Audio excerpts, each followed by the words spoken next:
Welcome back. I'm joined by NFL resident experts Josh Norris and Alex Rosenbaum to help me figure out how this season will shake out. Now, guys, we had two really big games in the NFC this week.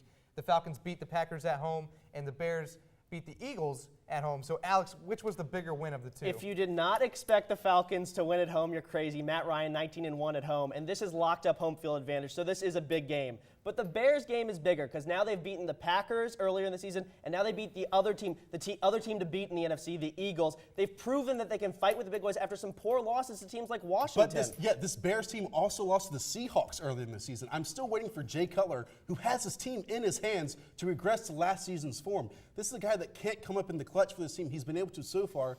I'm still not ready to call the Bears playoff contenders. You kind of made my point about the Atlanta Falcons. Yes, they're on their way to winning the NFC. They're number one in the NFC right now. They only have two tough games left. And then two with the Panthers. With the Bucks, and two with the Panthers. Bucks and the Saints at home. So that's going to be a win, obviously. And Matt Ryan, 19-1, like you said. They've got all these players. Watch out for Jason Selling in a couple weeks. Kind of a playmaker that no one really talks about. I got to agree with you. I think the Bears are good, but Jay Cutler is just so inconsistent for me that I'm not sure about it. Now, the Falcons are almost impossible to beat at home.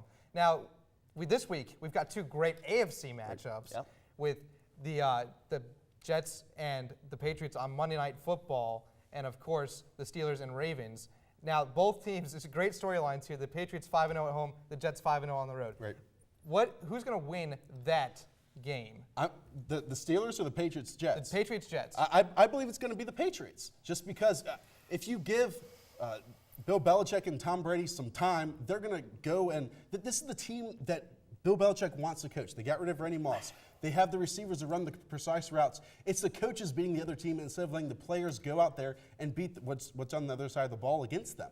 I love the Patriots, and I think they're probably the best team in the AFC, but this matchup is terrible for them. The Jets have a much more complete team, better passing offense. Patriots, 32nd in the league in passing. It's true. Look what Sanchez did to the Texans, 31st in the league a few weeks ago. Running attack, much better than the Patriots. Defense, much better than the Patriots. Yes, I give it. Tom Brady's probably the MVP this year, but you are wrong. The Jets match up better in every facet of the game. Slow down. Mark Sanchez has thrown an interception once in the past 6 games. He's regressing to last season's form.